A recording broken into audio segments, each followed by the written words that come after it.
Hello, everybody. Welcome back to the Brothers Take podcast. I'm Chris. I am joined once again by my brothers, Adam Hello. and Eric. Hello. And we are back in the room this week to talk more video game related topics. And in this week's episode, our main topic is going to be our spoiler filled review for The Last of Us Episode 5 Endure and Survive. That fucking rhymed.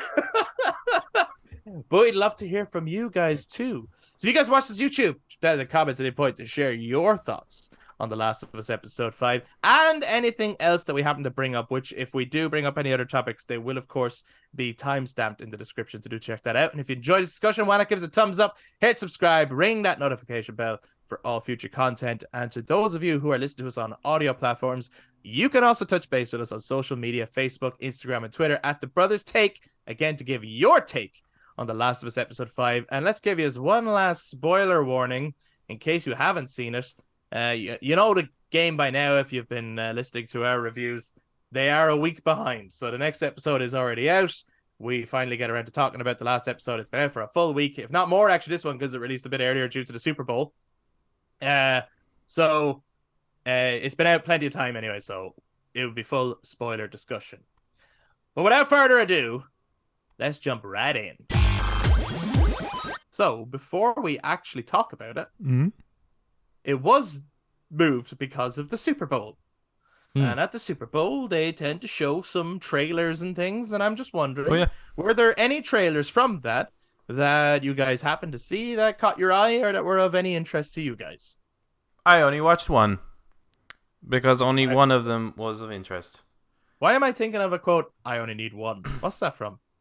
It's Christopher Lee. It's the man with the golden gun with his golden bullet. I only need one. That's what it is. Sorry. Go ahead. Yeah, is that even What the what main a weird quote from that? roundabout. No, not at all. Not at all. Yeah. It's like, what's the quote from that movie? You know the one where it says, hello? I believe that's Revenge of the Sith, Obi-Wan Kenobi. That's right. No. Hold on. Correction. That is hello there. Well, he Yeah, he still only said says hello. hello. That wasn't the there. way he said hello. Hello there. Yeah. Well, look, guys, to be honest with you, to also quote Revenge of the Sith, I've been looking forward to this. I was looking forward to these conversations. That was Count Dooku. And also Christopher Lee from The Man with the Golden Gun. Okay. Goes around. I brought it right back around. It does. So, Adam, you saw one trailer from the Super Bowl. Eric, did you see any trailers from the Super Bowl? I probably only saw the trailer that Adam's talking about that he shared with us. Right. So, like The Flash, basically. Oh, yeah. I didn't share it with you. I just said that was That the one? surprising. Yeah, you just mentioned it, Yeah, I think, in the yeah. group chat. I think Right. what was shown though, they showed Indiana Jones, which I think so. I But it was mostly just little spots, I think. Right, Right? yeah. It wasn't like big, mad, full trailers apart from like The Flash. yeah Maybe we're wrong. We might have missed stuff. yeah. Was anything else shown? Well, there must have been. There's probably loads of stuff. And I- maybe like, let us know. It's actually really funny because when I went onto YouTube afterwards, which Yeah. is nothing. There was absolutely nothing from the Super Bowl that was in any There way was highlighted to there was me. And I definitely like, oh, okay. I just have to forgetting which ones were shown, but I think none of them were of interest to me really. The Flash one definitely had an interest to see. Like, I've always said that I never watch trailers for anything. There was one other. Was it? There was one other.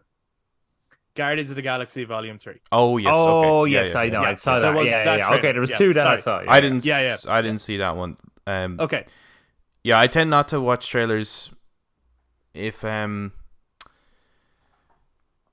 am going to see it or I don't have any interest whatsoever. Those are my two. That means I never watch trailers really. Right. But if Lovely. but in this case, it was like I wanted to. I have absolutely no idea what way the Flash is going to be because of the history of that company, the history of the main actor, the fact that history of that project. well, we and knew, everything. we knew that the Michael Keaton was going to come back. I was like, well, how are they going to do this? Is this going to become a Spider-Man thing again? So I was really interested. Now I do like the director, so I'm like, but I know that they were called back for doing reshoots, and it's like that's never a good sign and all that kind of stuff. So I was like, okay, there's like parts of this where I'm like intrigued, and there's other parts where I'm like super worried. Let's see how this goes. I thought it was a really good trailer. I think in terms of my expectation for it, I thought it was going to be an absolute hot mess. But like when you just look at all the trailers that came from the DC properties, I guess, in a long time, it probably was one of their better trailers for a movie. It's certainly, just judging by the trailer, this has nothing to do with the movie. The movie could end up being a hot pile of shit, but just judging by the trailer, that looks better than Shazam 2. That looks better than like yeah. I don't. You need to aim higher at him. This is DC, okay? Sure. Wonder Woman 2. Like even the trailer for Wonder Woman 2 didn't look great. Right. Know? I don't know. It had that awesome remix of Blue Monday though. So like that was enough for me, I guess. For the Wonder Woman one, right? I didn't even like the trailer for the Suicide Squad or Suicide Squad. Is it the Suicide? I don't know. I get them confused. The Suicide Squad. James Gunn's one was the Suicide Squad, right? Okay. I think we should just call it James Gunn's Suicide Squad. I think that should be the title of it, really. Yeah, I think he would also like that. Like, that'd be nice. It'd be like he's very much he likes, I think, his name stamped on the things that he's the director of anyway. I think. You know. So I can't really think of the last trailer from the DC stuff. Like even the Aquaman trailer was crap, right? But the movie was surprising. You're talking specifically like DC EU shit, right? Oh yeah. Yeah, you're not including the Batman or Joker. No. They're like the trailers were like 10 out of 10, 100%. I think they're like they're considered the Elseworld stories, right? Yeah, I'm so much more interested in the Elseworld shit. Yeah. Was there a trailer for Joker 2 then? Or was that just a picture? I think that was just this picture of Lady Gaga as Harley Quinn. I am so intrigued to see what that's going to be like, because it's supposedly a musical. Well intrigued. It's a musical. Like that. What the hell? I'm very interested to see what the like Sweeney Todd or like what are we? Yeah. What's the vibe here? It's gonna be Hamilton. Yeah. With Joker. Why not? Well, like what an interesting idea though, because like he was dancing the whole time in the first one. Yeah. And so is she gonna put like the words to the music that he hears in his head, and that completes him? You know, is she gonna like complete the song that he dances to in his own life? You know, I kind of hope it's gonna be like. I feel like it's gonna be very artsy. Yeah. Well, I actually hope it's gonna be like. This is a weird kind of comparison now, right? Ace Ventura. Ace Ventura, right? Need you go any further? I totally understand. He's the only one in the first Ace Ventura movie that is comedic. Everyone else acts normal, right? Yeah. To some extent, quite serious but they're all looking at him like he's crazy, right? Until he gets the Finkelhaus. But yeah, sure. Yeah. So I hope it's something like that, where it's like they see themselves in a musical, but everyone else around them is just like. I think that's probably the way it's gonna go. Yeah. I think that's it. Yeah. Eric, what did you think of the Flash trailer? Honestly, like I'm a little bit like I'll watch trailers just because they can be entertaining. Sometimes they do good renditions of songs, or but it's always really, nowadays I just find it's really hard to judge a movie by a trailer, because too many times in recent years we've had like, wow, what a great trailer. It's like, wow, what a piece of shit when you actually see the movie. Like an example would probably be in the Multiverse of Madness. Oh yeah, it's like that's a good trailer. Then you watch the movie, and you're like, that was a pile of shit. Yeah. Another would actually be Age of Ultron. It's like that's a pretty cool trailer. Then you watch the movie, and go, that's a load of shit. Iron Man 3. It's like, that's a really cool trailer. You watch the movie, like, that's a load of shit. So I just fucking Aquaman then is where you have that blurry moment where it's like, that trailer looks shit, and then you watch the movie, and go, that was a load of fun. I am now confused. I am conflicted by this. So with the Flash, now I'm a little bit like, that's a great trailer. So probably, judging from the past, it's going to be shit. But I was very like, awesome, Michael Keaton. Well, I felt Michael Keaton being in it. There was just an element of that. It felt slightly cringy. Like it was just like, Yeah. hey, look, Michael Keaton, nostalgia. Nostalgia is what working nowadays in cinema. Are you happy that nostalgia is happening? Yeah. But I was pretty like, that's awesome. Zod's back. That's really cool. Yeah, there's some stuff in there where it's just like, that's really surprising. Like, I was actually surprised to see Ben, because I wasn't sure whether those were rumors that he would be in it, like the reshoots. I wasn't even aware. I wasn't even aware of any of that. So Yeah. seeing Ben Affleck was the biggest surprise to me, and Zod actually. Zod was the biggest surprise. Yeah, to me, I thought that was dope. to be honest with you, and the fact that it is Michael Shannon coming back to reprise the role, And the world. I'm way engine? more excited for that. The World Engine's back, yeah. All that stuff. Yeah. So I'm actually I didn't like the trailer. So I, like you both say it's a good trailer. I didn't like the trailer. I didn't really care for it. And I suppose it's like there's elements of the trailer I liked. I was like, oh, cool, Zod. But it was like, and I can't help it. There's that like inner child in me that's like, Michael Keaton is back as Batman. Oh, isn't that nice? You know, like, I mean, that was Batman when I was a kid, you know? So I can, like, when he says I'm Batman, I'm just like, look, like he should have been in more Batman movies, and now he's Batman again, so that's kind of cool. But you know what it is? It's just that it's the fucking Flash, and it's fucking. I don't like Ezra Miller, and this has nothing to do with the stuff going on outside. It has nothing to do with that. I did not like Ezra Miller as the Flash anyway, and so I don't know if I want to watch two fucking Ezra Millers. I don't know if I even like that idea. This could be a great movie. The director is good. There's some good talent here, but at the same time, I'm like, I don't like the lead character, and like as in who's playing the lead character. But I do like I would urge anyone to watch the animated Flashpoint movie. It's fucking awesome. Of which this is largely based on that storyline from the comic books. Which is why it's like the Michael Keaton doing that Batman, the older Batman thing, is like, that's fucking cool. But it's also, it's just another Batman as opposed to that alternate take on Batman. And I kind of would have been interested to see, you know, like I remember watching Batman v Superman where Jeffrey Dean Morgan was Thomas Wayne, see, right? I have such a a small feeling... role. And I was like, man, I hope when they do Flashpoint then he's Batman, but he's, you know, the Thomas Wayne Batman who fucking kills people. I kind of feel like he might be. That was so sick. You think that might happen? I think this trailer... Maybe there's a lot of surprises. Yeah, I think so. I think this, like, the fact that they showed Zod and they showed Ben, I think they're like, you know, giving you a little bit of a hint at what's the... I think there's going to be a lot of surprises in here. I think we could. I don't think they'll play like a major role, but I think we could. Sure, yeah. We could see the Waynes. I suppose I just feel like from what they're showing here, the alternate timeline that he's after entering, where there is another Barry Allen who's never the Flash. In that alternate timeline, Michael Keaton's Batman is Batman, so Thomas Wayne is not. And in that alternate timeline, you know, Kara is there instead of Kal-El. But Ben is also in this, so, you know, that timeline's also here.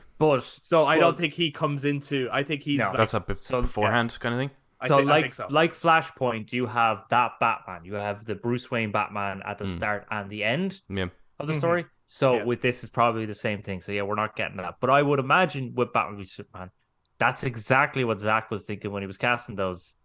Or, you know, Zach and Deborah and all them. I'd imagine that's exactly what they're doing when they're casting Thomas and Martha, because they were like, sure, those two would be also fantastic as as that Batman and that Joker for the Flashpoint. Could you imagine? Yeah, but look, we'll see. Like, I wasn't blown away by the trailer, but like, it's not an awful trailer or anything, and there is some promise here, and I'm curious about the movie. You know, curious about it. But I think what I liked about the trailer, I'm not like, I can't wait to watch it or anything, is that it surprisingly wasn't as goofy as I was kind of expecting it. I was kind of expecting them to be way more try hard on the comedy because of what they were presenting Ezra to be in, like, their version of Justice League and things like that. Yeah. And they were really restrained on that. Like, there were some parts of it, like, and those are the bits I didn't like. You know, the him fainting and things like that. Like, that's just, like, silly, but they didn't lean into that, and they showed an Ezra that's serious. And the thing about his mother and stuff like that, like, I think just ultimately that trailer really surprised me because the visuals of it and the tone of it was very much in line with the original lineup, the original tone of the DCU, and I thought they were going to go in a completely different direction. I don't know if that's anything to do with the reshoots.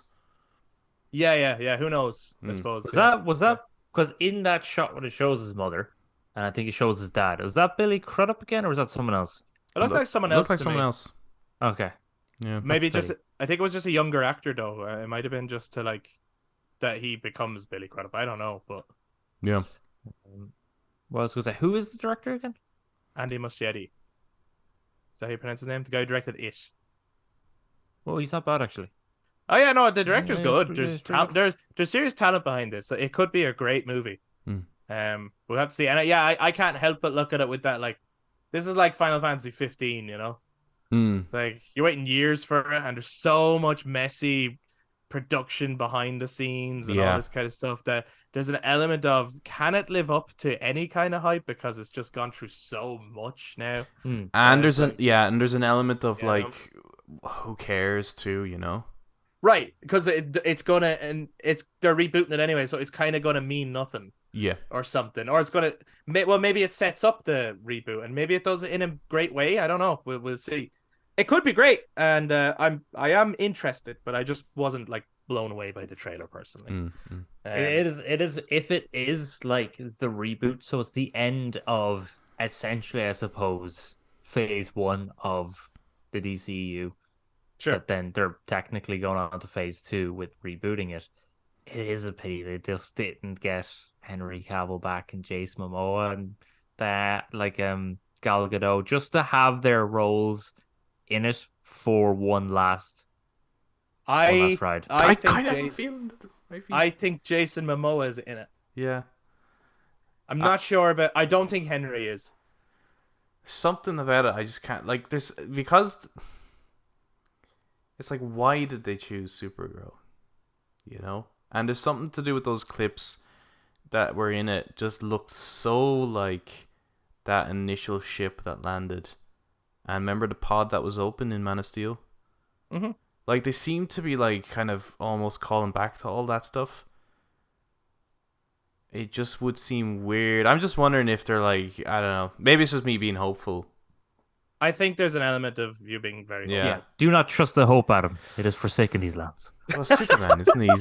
He's the meaning. He's the kind of the symbol of hope. And there's just something about like the how surprising this movie is and the amount of characters they could introduce into it. And I see. I being cautious because I got into this level of excitement with like No Way Home, with that trailer and shit.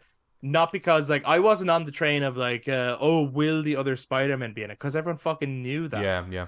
But I was on the but who else could be in this though? Like, are the X-Men gonna show up in this movie? Because they're opening the multiverse. Yeah. I went down that path of like, is fucking Ben Affleck Daredevil gonna fucking show up in this fucking movie? And it's just gonna be like, what? Like, this is crazy. And like, it wasn't. Like, the big surprise was the 2 Spider-Men. So it was like, oh, that was the big surprise. Right, but what's the big surprise in this?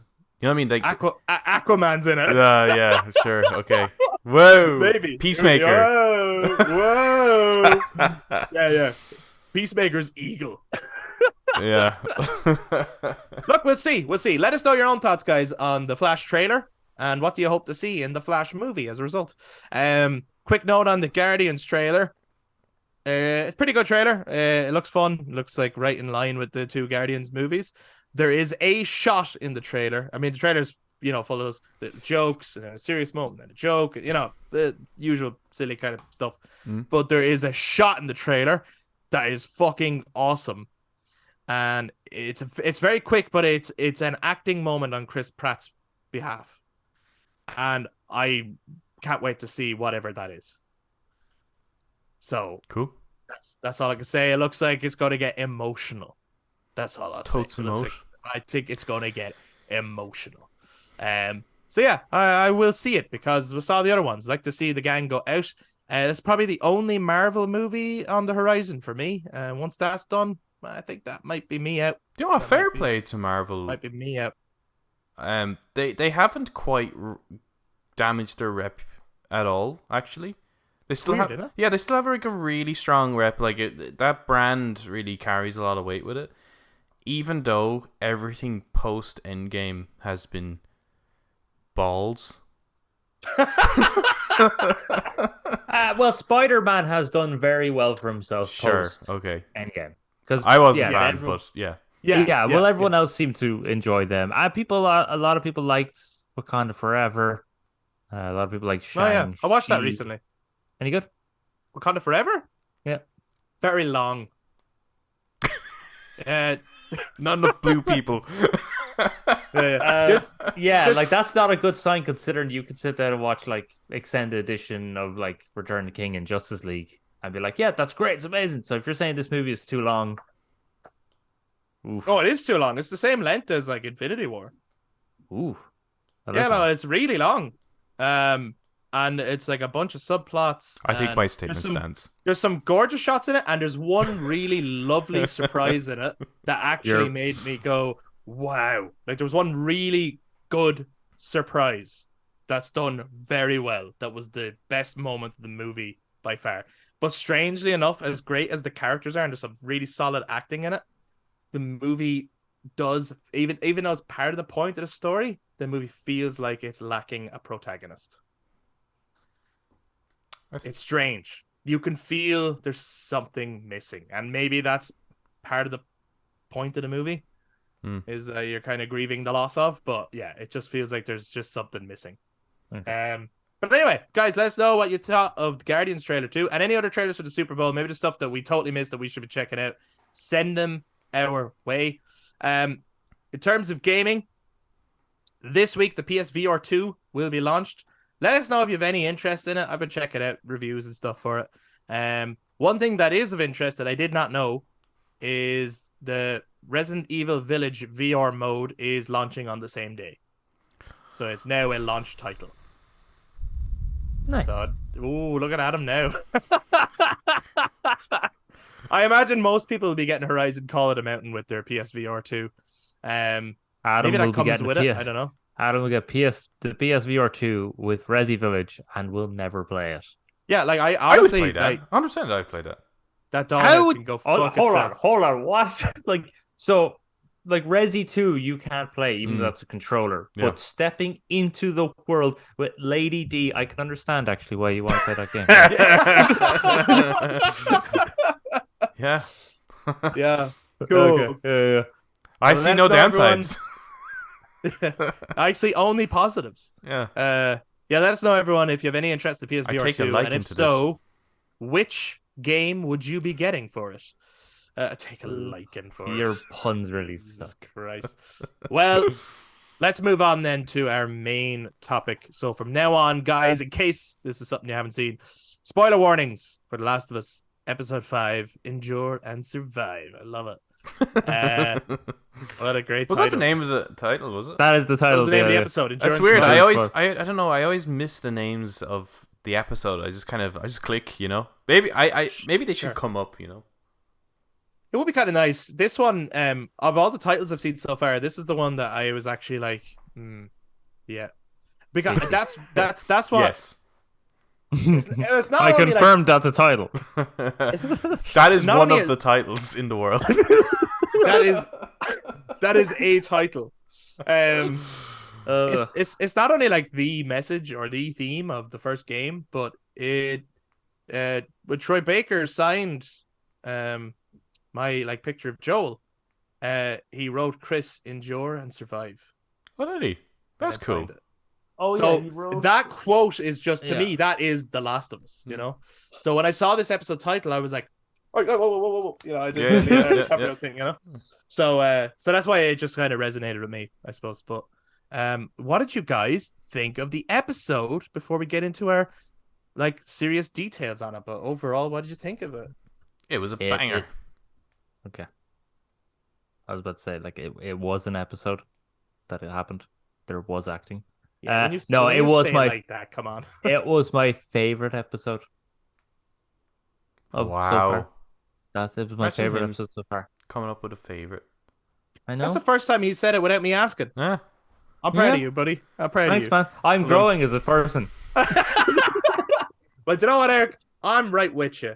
It was my favorite episode too, and I think it is definitively the best episode so far. We've yet to see episode 6 ourselves at time of recording. Yeah, this was fucking amazing. I watched it.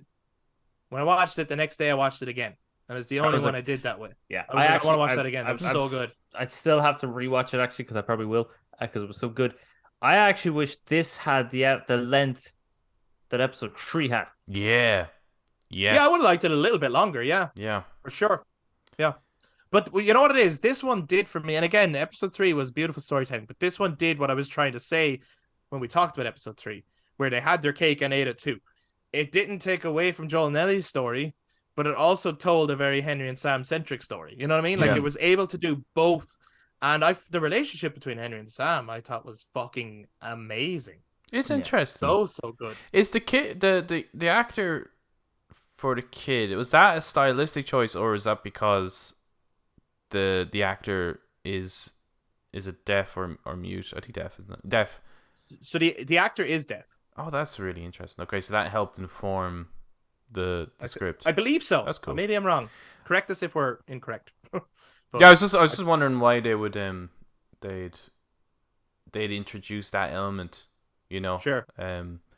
Because that's a challenge, I think, in terms, not just in the making of it, but just in terms of like, how do you write this into the script now? Because there's so much, like, part of the game relationship of Ellie and Sam. It is Sam, isn't it? Henry's the Yeah. is their conversation, is them like having that banter and them laughing together and stuff like that. But they still managed to achieve that, and yeah, I think this episode and the episode before it is the most Last of Us yet. Mm-hmm. They've really captured the game here. Yes, no, definitely. Because like the last episode when we did it, I was like, "Oh, that's my favorite episode so far," and then this one came out, and I was like, "No, this is my favorite episode so far." You know, it's just got bigger and better, I thought. But yeah, okay. What do you think of the choice to make Sam deaf? Because that is a story change. It's not in the game. And those are, you know, some of the things that kind of stand out to us, I guess, as people who are fans of the game, is like the changes that they make and why they might make them. But what did you think of that decision? I didn't really mind the decision. I think, I mean, you're going, like, you know, you're going to get deaf people, but also on top of that, that actually really helps in survival tactic for Henry and Sam. Oh, really? You think so? Because I thought it did the opposite. Yeah, I thought that would be very dangerous. Which is why I liked it. So, well, for Sam, yeah, Sam's deaf, so you can't hear anything coming up on him. But if they have a clicker, they sign to each other instead. They're signed, and if people hunt them down, they sign to each other. So I thought, like, they're used to living in the world in silence. Yeah, so like A Quiet Place. Yeah. Mm-hmm. You know what I mean? So by having that was how they. So I didn't mind it, because again, I thought, like, when they were hiding from everyone, it's like, sure, they wouldn't be talking. They'd never really argue with each other verbally. So that's how they were able to stay hidden for so long, because they just kept talking in sign language. Yeah. One of the things I liked so much about it as a change, because at first, like, I was like, why are they doing that? You know what I mean? And then as I went on, I was like, I actually really like that they're doing that. Like, it really made a point of Henry's whole purpose is to protect Sam at all costs, and, you know, to an extent where he hates himself for some of the things he's done and that kind of thing. But, like, Sam would not survive without Henry. He'd be fucked. Yeah. Not a hope. So he actually needs him to live. More than just the saving him and being protected brother thing.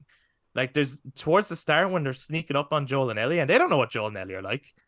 And Sam steps on the glass, but he can't hear. And Henry is like, stop. And he actually says to him in sign, noisy, like, to watch where you're going. And if he wasn't there, Sam would have walked all over that glass and could have got shot before anyone even saw who it was. So having that little thing where it's like, it makes Henry constantly is looking out for him at all, which makes the ending when he's the one that, you know, all those things about protecting his brother, and then of course he's the one that ultimately kills his brother. Like, he has to, but yeah, when he does it, beautiful. fucking beautiful and tragic and harrowing. But yeah. Yeah.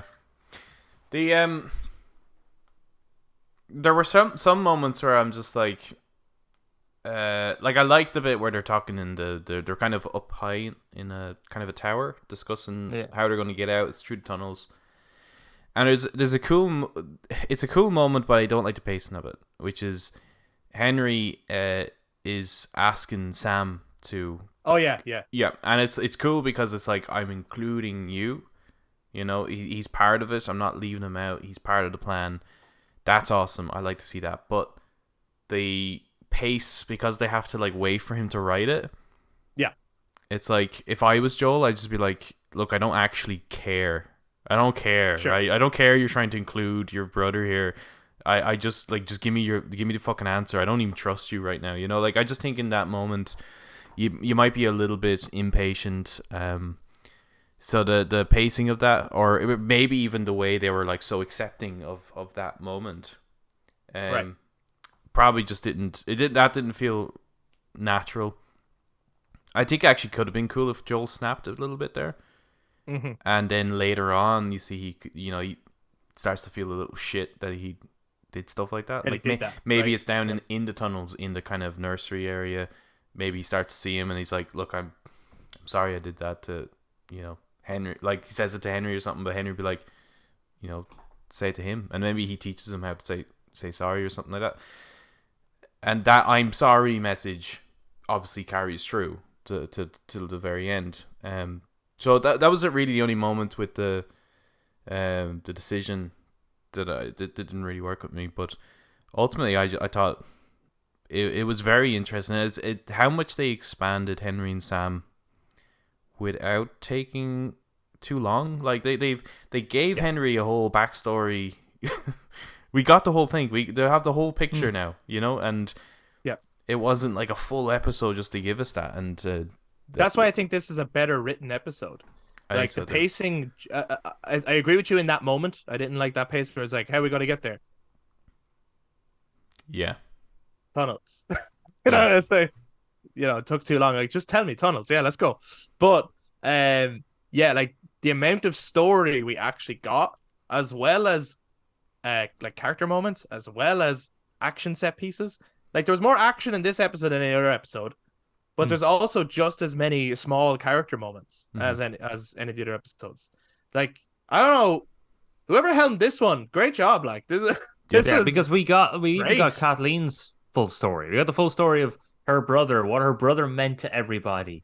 Yeah. So like their motivation, even she just like there's a few couple of lines that they talk about Fedra, where it's like, wow, Fedra, like I knew Fedra were bad, but like that's a whole new level of bad government, and really you can understand why people turned against them then. When like Kathleen was talking about what happens to people when they go into jail. It's just when she was in the bedroom. And actually, now that you brought her up, Eric, Perry, yeah, I think, isn't it? Or Jerry? Yeah, when Perry meets her, like, and they're talking. I think it's Perry. Right. Tommy. We're never going to get their names right, because I think he's got Kathleen's name Karen. wrong in the last one. Yeah. Eric, you brought up Kathleen, so you didn't like, there was other things you didn't like about the last episode. So how did you feel about her now in this one? We knew she wasn't going to stick around anyway, but I was watching it going, you're still too soft for me for this world, to be honest. Right? Like if you had the actor Tess or Marlene or whoever there, I'd be like, I can believe that. I can't. So it's not the character; it is the actor. It is the actor. It's the actor. It's just the way the actor sounds. But I was while watching it going, because like she does have this moment where she's kind of snapping and she starts to have that little bit of like I'm a little psycho and I will kill you and all that sort of stuff. I was a little bit like, if they redid Misery, I think she'd be great because she's just so. You know what? Yeah. I think she sounds so nice and lovely and sweet. And I was just thinking, listening to that lovely, sweet moment, while she puts the plank between the legs and gets the hammer, you're like, oh my God, she is psycho. So I think she'd be really good for like that role. Something like that, yeah. But not necessarily. I agree with you. Like, I think there's nothing wrong with the character. I do think, unfortunately, I think she's miscast here. And I was watching it and I was going, can you just imagine this same character played by your one from Midnight Mass, Oh God, yeah. Mm-hmm. where she still has that sense of like, I'm a nice, good person. But you just know under the surface is this sinister, horrible, evil person. You're like, I don't want you anywhere near me. I don't want to mess with you. I don't want to talk to you. Don't look at me. I just feel like, yeah, and that would be more commanding too. Like, there is that, because you brought that up, Eric, last week. Like, why is everyone like listening to her? And I was like, I actually don't know. I'm not really sure why. Except Well, for maybe in the it's beginning, maybe I know she's making changes and stuff now, but in the beginning as well, a matter of respect because of who her brother was as well. I yeah. think, you know, So they do leadership kind explain of that, fell to her, I think.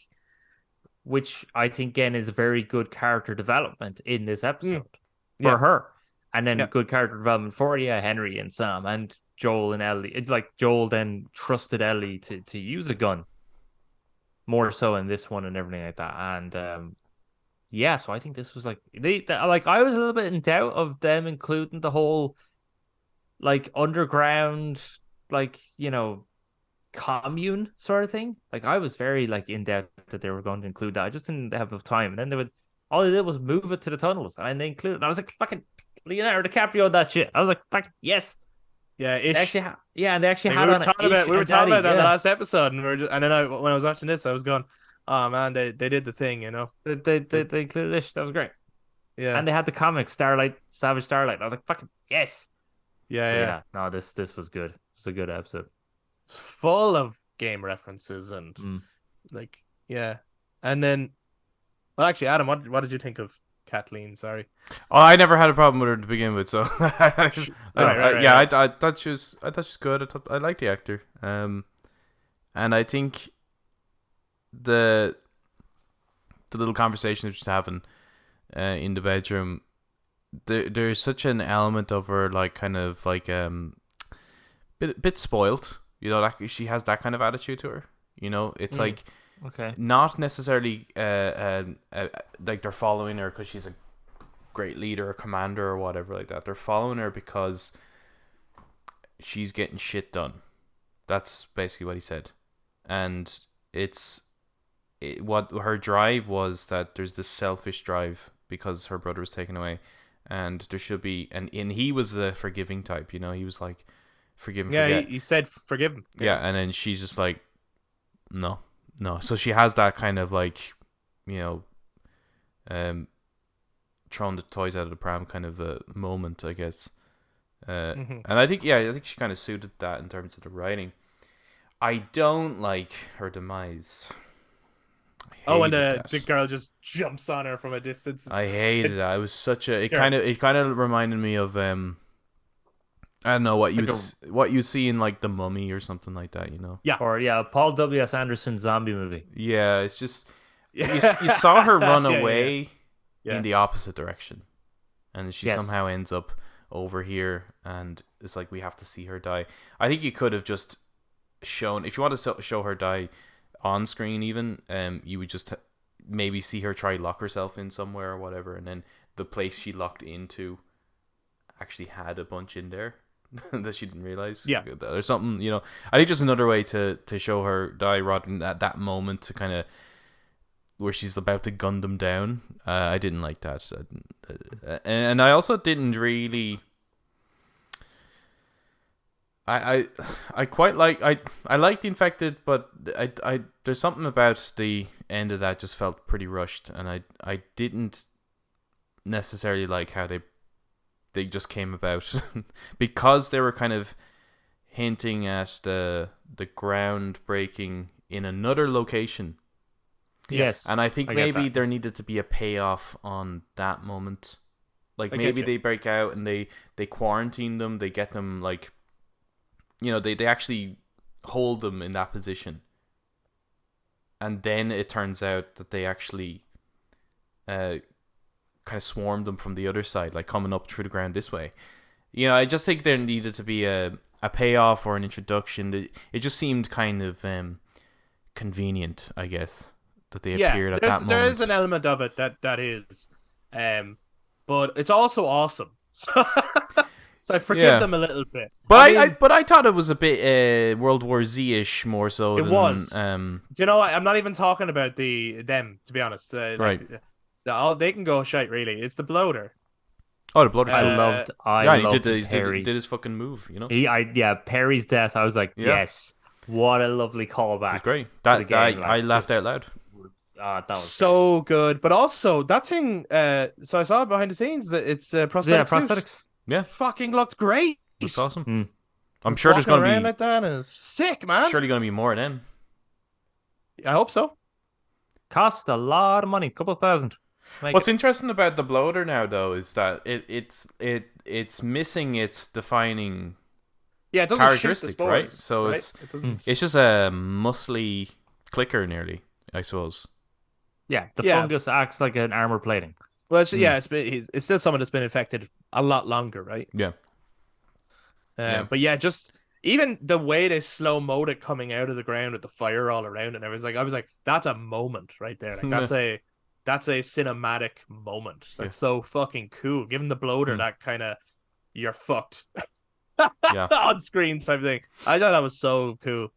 But yeah, there's elements of it where it is absolutely convenient, and it just saved Henry's life. I think the thing with like Kathleen's death, I feel like somebody would make like some argument that it was poetic that she got killed by a child when she was basically giving it a big monologue about how kids die all the time, and so let it be, it's not a problem kind of thing. Oh no, yeah, I mean, I've no problem. I think someone's trying.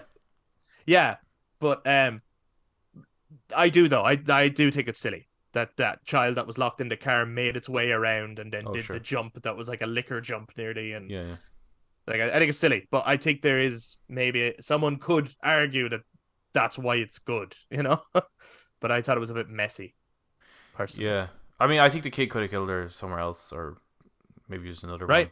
Maybe there's a whole room full of them. Who knows? Oh, that would be cool, actually. Yeah. Yeah. I think the sniping moment was probably my favorite part of the episode. So fucking good. Because I wasn't sure whether they were going to do it. Yeah. They did it, and it was fantastic. And I just loved Joel going up to him and going, "Please don't." Mm-hmm. Right. Yeah. So good. That's a fucking pivotal moment, right? And to me, that's Joel. Yeah. Right. Because I've heard many people and some of the creators themselves make these arguments that Joel is a bad guy. No. Right?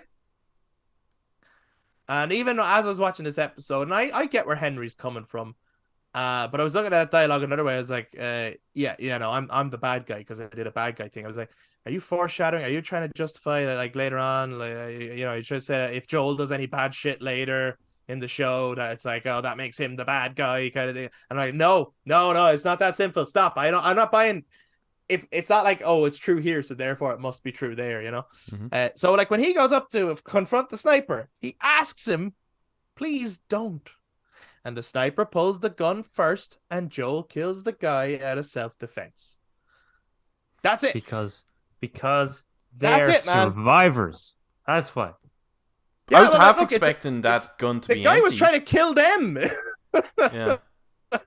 When Joel picks up the rifle there, I'm glad it wasn't, because it allowed him to, support and take some pot shots. Yeah. But I was half expecting that sniper rifle to be empty. So right. So like he turns, and it meant nothing. His death. Oh sure, I get what you mean, but I'm glad it wasn't though. Yeah. We got a better moment, I think. We did, because the whole tension of him sniping and then the bullet getting jammed and him trying to, and like just the acting in that scene I thought was great. Yeah, it was really good. Yeah. And the audio on the sniper rifle, like the sound of each shot was like, fuck. I do not want to get hit by that thing. Yeah. Yeah.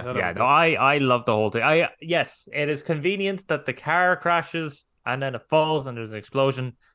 But still, I was just like, yeah. Oh, shit. They're going to come now. And then they came, and I was like, oh, shit. They're so fucked. And then the bloater came, and I was like, oh, shit. There you go. And then Perry getting, I was like, oh, fuck. So, yeah, no, I very much loved all I think that. what's weird about that is that sniper started. There was no apart from the episode before, there was no hint to these things kind of can come up from the ground, I guess. And it almost feels like, because I that's not from the games even, there's that's not a signature thing.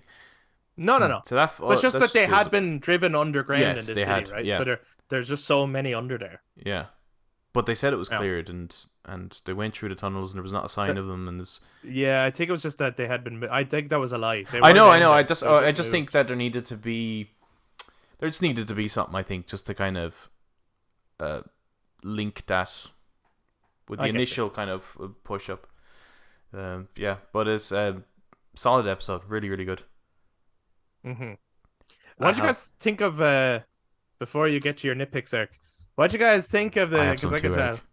Yeah, I have one maybe in the whole thing, but I wonder if it's going to be the same one. I have a feeling it's going to be the same one. What did you guys think of the moment where they first meet Henry and Sam? Which I thought was fucking great, but like the whole, Joel being like everything's great, and like Henry being like, "What's with that tone, man? That's a weird tone." that's And great. Ellie's like, "He's got an asshole voice. Tell him everything's fine." Yeah, I thought that whole interaction Yeah. was great. You know? yeah. That's dialogue. that. Like you expect that from the game, nearly, don't you? Yeah. Yeah. It's so strange that it wasn't actually. Yeah. Because it sets a tone that Henry is really not used to this at all. Because he's like trying to assert a dominance, and the only thing that's given him the dominance is the fact that him and Sam are holding guns up to their heads and caught him off guard. Other than that guy has got no dominance or any control over that situation, which is hilarious. But yeah, it's a very good, funny the scene. fucking music at the start of the episode when Henry is giving Sam the like colors, Yeah, that's good. which is from the game. But Adam, I owe you an apology. That's the music they should have played for Frank and Bill's Wedding. Yeah. Yeah. That music was so good. Beautiful. But it worked so well here because there's an element of hopelessness in that tune, but also an element of we're in this together. I don't know. There's just something really fitting about that music with the two of them locked up in that attic with nothing and being hunted. Like it just really worked for that moment. I thought it was beautiful. But yeah, Eric, give us your nitpicks then. Let's hear. Hit us. Right. So they really come actually only at the end of the episode. Yeah, I knew that. Two I of already them. know what it is. I know one of them is. I don't know what the other one is. First one, right? So they're in the motel. They're talking. They're like, "Oh, we're building up to the moment." And then you got Ellie and Sam. They're having their conversation. It's pretty much nearly word for word the dialogue from the game. You're like, "Great, awesome." I don't like that Sam told Ellie he was infected. Okay. I kind of get why they did it because it's then Ellie like, "I'm going to give you blood," and it doesn't work and all that. So I get why they do it, but I somewhat prefer the Sam wanting to be left on his own, and he's angry and he's not telling anyone because he's hoping maybe, because I think he hopes it, doesn't he? Because he does in the game find out that Ellie is immune. Does he?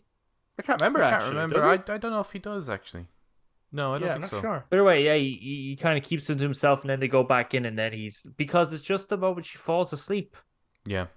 Yeah, you just wouldn't do that, would you? You wouldn't trust it. Yes. Wouldn't really trust it. She knows that he's infected. She's given him some of her blood. Ellie is, so she is giving Sam blood, thinking this could cure with no prior experimentation to see does that actually work, and then goes to sleep, and then Sam turns infected. So let's eat her. Let's stick with that nitpick first, right? Yeah, we'll move on to the next one. Yeah. So Adam, what did you think of that whole sequence? Yeah, I that didn't work for me either, just because I don't like anything that makes you kind of start questioning in that kind of a way, right? I don't mind having questions on a kind of I wonder what they were doing there. But when you start kind of questioning the logic of it all, like I think Ellie has been in the world long enough to not trust that. She doesn't know whether her blood works necessarily. I think you're better off just not giving her that opportunity to check. Just she shouldn't know. Like in the game, she shouldn't know. We can see why they did it though, right? Well, I think it's just so she has that moment of I'm sorry. No, I think No, so. really, it's definitely to do with it's the fact foreshadow. it's foreshadowing the end and Last of Us Part 2. It is. It's that thing of. I don't want to give too much away because people might be watching this episode by episode, right? But I no, I think it's that thing of like she's, there's a naivety there in trying something like that because I mean, there's no science to it, but I think it's that thing of like, well, if I'm immune and I was told that my blood could be the cure to this, so let me try that, and it didn't work. I said, fuck. So, but if there's some way it could work, I could have saved Sam. And maybe I could have saved everyone else that I know that I've lost along the way. So I think it was just a method of showing it's not going to be that simple. It's going to be way more complicated than that. And then maybe to give an insight into, but Ellie would do what it will take. I think it could do the opposite to that though. To her, it's now shown her that it may not work, which would kind of destroy this like that. I don't think I don't think if she it's gonna was be like that. if she remained ignorant to the process, Right. she's constantly on this journey with the my blood's the cure. Whereas now there's an element of doubt. But I think that's okay though, because I think there could be a conversation in the next couple of episodes. Maybe it'll be out now when we're talking about this, but there could be a conversation with Ellie going, how do we even know this is going to work? Right. Yeah. And later on, Joel will start asking those questions. How do you know this is going to work? To, I still but I still think those conversations can be had without that. I wouldn't fall asleep. I just would not fucking fall asleep. On that note, I do not think she meant to. She's sitting in the chair. I think she intended to stay awake all night. I think she did a Samwise Gamgee looking at Gollum, who's keeping an eye on Frodo type thing. Her eyes fell asleep. The second she woke up, she got up to check him. I think it was a moment of shit, I fell asleep. I don't think she meant to fall asleep. Well, no, of course not, because he said stay awake with me. Yeah, but that's not I'm going to stay awake to see. This was just because you asked me to. No, I know that, but I imagine as well, so it's not that she went to sleep. I know. I just think that moment kind of puts. It's an unnecessary change. There was no reason for the change. Really, like what you're saying, Adam, it's now making us contemplate the logic behind it, and we're finding holes in it. Things where it's like, well, that doesn't work because at some point she would have fallen asleep. And at some point, Sam would have had to get up, move to the other side of the bed, and sit down and look out the window. Mm-hmm. Right? Would Sam have done that? Sam might have fallen asleep as well, because he's only 8 years old. And then became infected during it, would have seen Ellie, and would have ripped her throat out. It was just way too dangerous. While in the game, he's in the room on his own. Ellie goes in and checks on him. Now it makes more sense. It also adds more tension, doesn't it? It's thinking about the audience. Like, let's say he just turns over, and she just sits down, and the camera kind of pans down to him lifting his pants and seeing that it's bit. Now the audience knows, but the character in the room with him does not know. And it cuts away, and you're now going fuck. Yeah. No, I get you. Yeah. I do like the moment between them though, with them bonding, writing the messages to each other. Yeah, it's cool. I think that's great. I thought it was very much like kids at a sleepover type thing who are trying to keep it down because they don't want anyone, waking up and telling them fucking go sleep. They're planning on maybe staying up all night. But as well, such an Ellie moment where it was like, are you ever afraid? I'm always afraid of scorpions. Yeah, that's awesome. Okay, no, I'll tell you what I'm really afraid of. Right? I'm sorry for making a joke. I thought that was such an Ellie moment. And yeah, just like a really nice bonding experience for the two of them, right in that way. But I totally see where you're coming from on the other thing. Yeah, that thing is awesome. The Etch a Sketch. Boop. It's great. It's great. It No, was what awesome. I'm getting you for your birthday. I was blown away. I was like, that is like the greatest technology ever. Just this one sheet. Shoop. All right, right again. Shoop. Well, I do That's love like- that he has that on a rope around his neck as his Mm. method for communication rather than carrying around a notepad where he keeps moving pages and shit, because that would lead to the questions of, fucking hell, like, how many notepads has he gone through and where does he get all the notepads? And, Yeah. having this thing where it's just like it's just one and it's very easy and you just write your one sentence at a time. Yeah. Very simple. Okay, so I know what your second nitpick is going to be. I think I have the same nitpick. Adam, And would you have the same feel nitpick? like Adam also has the exact same nitpick. And this purely comes from if you're someone who's just watched the show and you haven't played the game, this comes from a playing the game thing. Am I right, Eric? Both. It actually comes from playing a game and from a TV show cliffhanger Yes. experience. You're talking about the same thing. Yeah, we're talking about the same thing. Yeah. Cut the black straight after the gunshot. Correct. Boom. Oh, Just cut interesting. the black. Okay. Agreed. Wow, Yes. that's And natural. yeah, don't cut to Ellie's reaction of the gunshot. Just cut to black. Do exactly Yep. exactly what's in the game, because it's Joel's face. But he's shocked that the brutal guy who's punching people using wooden planks as like weapons and strangling them all, and then he's shocked at this guy who just because other than that, it was all great. And he, That whole moment. that whole moment was fucking- great. The Interesting. guy playing. Adam does not like it. I can see. My nitpick is Really? in a different moment. Yeah. Oh, okay. what's your In the nitpick? same What's your nitpick? scene, different moment. Same I mean, scene, I different moment. actually, that would probably work better, maybe. But I actually felt that the what didn't work for me in that one, and I think that's why the episode needed to be a bit longer. Was that the pacing, the rhythm of the Sam while Sam's on Ellie and Henry's like trying to figure out what to do, and then he takes the shot. The rhythm there is off from the game, and Okay. it's because what they're missing in the beat of it is that once in the episode Joel goes to pick up the gun and then Henry shoots, right? And then he kind of just thinks for a moment and then he shoots his brother. In the game, Joel goes, "Oh fuck it," and he goes anyway. He goes a second time. Yeah. And it's that kind of it's the sporadic movement that Henry makes him shoot. just acts.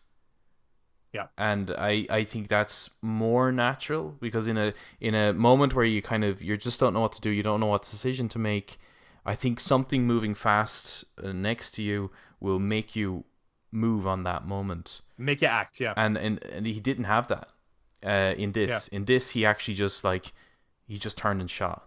And that to me just felt, since all the caring and all, it was, that was the beat that was missing here in that entire scene. It was missing that.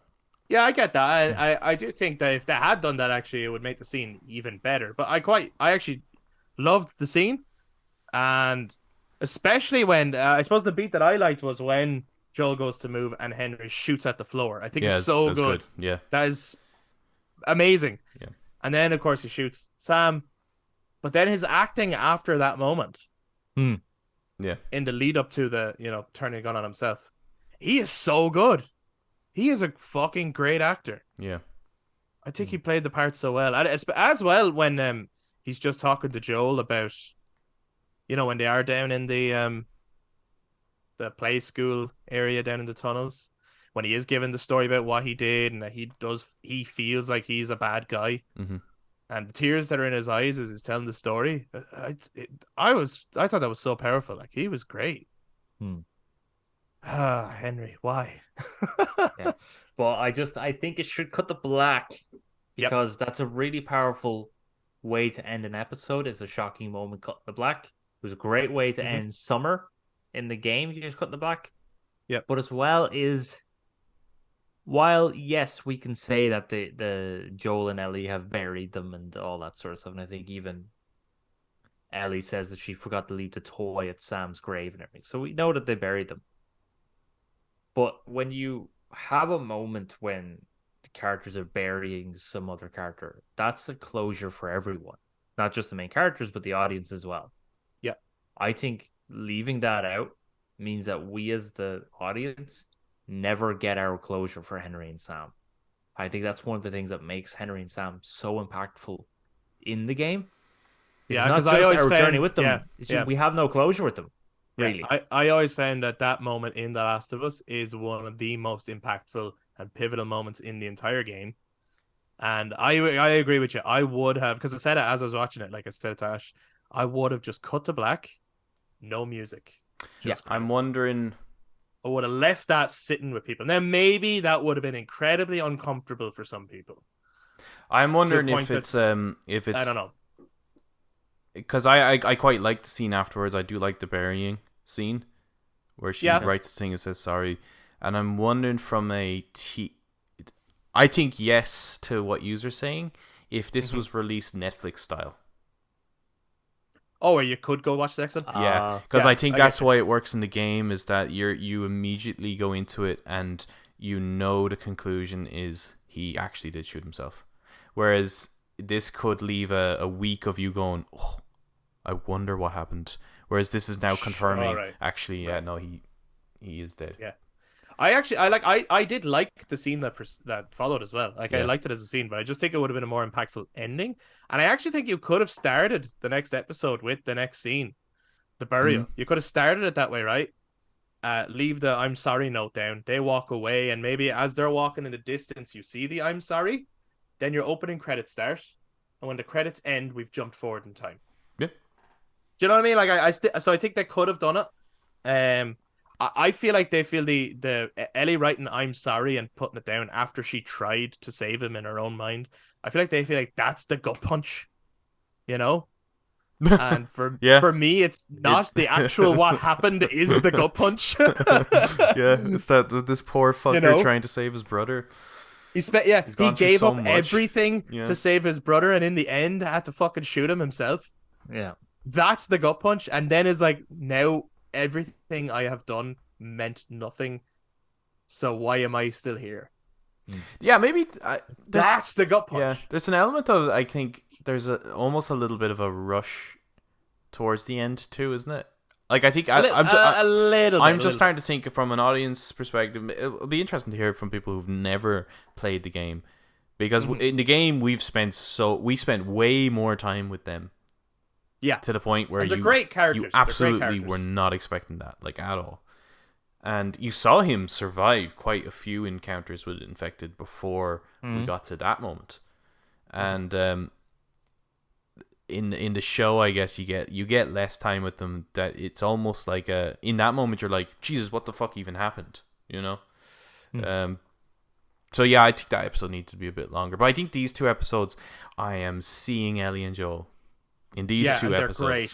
They are great. Yeah, Ellie in particular, like it's very like Ellie in these two episodes. She's brilliant. Yeah, I actually have another nitpick, right? You thought he was done, ladies and gentlemen. Guys. He's got another nitpick. Yeah, I mean, we are seeing Joel and Ellie. I think those two episodes were fantastic, but it kind of having Henry and Sam die in this episode, which is great. There is a slight problem, I feel, for me. Maybe the audience would feel different, but like we have Tess. Tess dies. We get I know where you go. Yeah. Billy dies. We get Henry and Sam. Henry and Sam die. We get Tommy and Maria. Are they gonna die? And is everyone gonna die now? Like, yeah, well, I suppose not. Because the show is so short, and so many pivotal characters have come and just gone, which is the nature of the game as well. But because you spend so much longer with them in the game, I get where you're coming from, Eric, where it's like. There's a sense of, will the audience be shocked anymore, or will they just be like, "Oh, here we go again"? Well, yeah. Will it be kind of like? Will it get to a point where it's like Game of Thrones, where it's you cut off his hand, and you did that horrible thing, and I'm desensitized, and I shouldn't be because this is horrific stuff. But you've actually desensitized. I do feel like Neil, or like Hannibal, especially with Hannibal, and eventually you're like, you're like, Will Graham, like, sure, he cut your fucking spleen out or something. I don't know. Yeah. Like, I'm not even worried anymore. Like, Knocked your teeth out. Now your teeth are back somehow. Yeah, I kind of feel like, especially even with like part 2, which I'll get into, but yeah, I feel like Neil definitely is inspired by Game of Thrones in his writing. But in Game of Thrones, right, it kind of like before your major character death, there was a whole fucking like a whole season before you got to that, right? Whereas Neil does it in like a couple of scenes, you know, and he does it again and again. Is like, all right, you have to let it savor, let man. someone live life. Yeah, which I think, otherwise it's going to lose its. And I think that as well. You can lose the stakes. Yeah. After season 3 of Game of Thrones, I agree. It gets to a point where you're just like, this guy's probably going to die. You know, you just kind of expect it. It definitely loses its. You become desensitized to it. Which is why, like, as beautiful as Bill and Frank's episode was, shouldn't have killed off Bill, because that's one of the things in the game is Tess dies, but Bill doesn't. So now you have no idea who's going to live and who's going to die. But when you have Sarah dying, Tess dying, Bill dying, fucking Henry and Sam dying. Brian dying from the guy that fucking Joel shoots. Quick, give that NPC a name and a backstory. Now kill him. Yeah, now you have fucking Henry. Kathleen dying and Perry dying. So yeah, it's a little bit like, make fucking someone live. Jesus Christ. No, I get you. And I think that is a fair nitpick. And I don't think we'd feel it as much if there was more episodes. If this was a longer season with no. It was 12 episodes, and Henry and Sam could have 2 episodes. Yeah. One thing I want to say, I prefer this version of Sam to the one in the game. Because it doesn't talk, and you're like, oh, thank God, I don't have to listen to that little whiny because no, not at all. No, it's just, as I was watching it, I was like, that kid is so cute and adorable. It's so precious. And I want to look after him.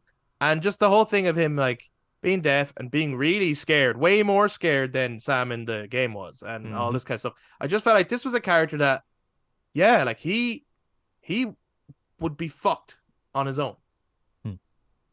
And I just thought that was made the character more interesting. So it's like Sam in the game is interesting because of the way he gets to interact with Ellie, and it does more for Ellie as a character. This Sam, I thought, was more of an interesting character in and of himself. So I was like, man, this is cool. Making him younger and more vulnerable made him more interesting to me. Yeah, I missed the Harley Davidson talk though. That was a good talk. Oh yeah. No, it's gonna be cool as well watching like people who like decide to play the game. Oh, the game that's based on the TV show. Based on the TV show, yeah. Yeah. What the fuck? It'll be cool to see like them seeing the differences and like how did they react to it, you know, and the different dialogue. Oh, the show was better. It might feel that way. Yeah, it's gonna be like exactly like Eric's experience of reading the ring rates at Bree. Right. Yeah. I will get past that part. It's just stuck there, and I can't. This is harder than Bloodborne. Well, I look forward to episode 6 of The Last of Us, which will be out once this episode is out. Anyway, we'll be watching it, and in the following week's episode, we'll get to talk about that in full spoiler details. Is there anything else you wanted to bring up from this episode, before we finish up, that you didn't yet get to? The Infected were awesome. It was all very good, you know. It's very good. Yeah, it's a good show. I liked it. Yeah, it's a good job. It's a good show. It's like a home box office. It's great. Definitely I can't. Every time you hear that, bah, I just hear the Game of Thrones tune. Yeah. Every time, it's like drilled into me now. That's fine. This is it's definitely the best video game adaptation. For sure. Oh yes, without a doubt. Yeah, 100%. We've gotten there now, and this episode, I think, in particular. Yeah. 100%. Not hard. I wonder if the Just make the game. Yeah. That's literally all we've been saying for years. I wonder if the Just do the game. Vines thing will come back into it at any point, or are we now done with that? Is that just like you've made that point and now we're not going to use that as a kind of a mechanic in the show? I wonder will that come back in? Otherwise, what was the fucking point? Yes, that will be my thought, but also I really don't care. I don't care if I'll care to the point where I'll go, well, why did you do that? Yeah, because but I won't actually care because I don't think it's a good idea. I hope So it I'll be doesn't okay come with into them. it. Yeah, I actually don't care. Like, I hope it doesn't come into it because it'll make my rants about those vines in that episode way better. Because I fucking ranted the shit out of that stupid shit. You really did. You really went to town it's on just that. unfortunate because I think Tessa's death in the game, like, as currently the deaths Don't get me fucking of started. Henry and Sam is pretty bang on. Yeah, pretty bang on. It's like pretty much scene for scene, like shot for shot. It's that's how it went down. Shot for shot. Huh. Bill and Whoa. Frank, Too soon.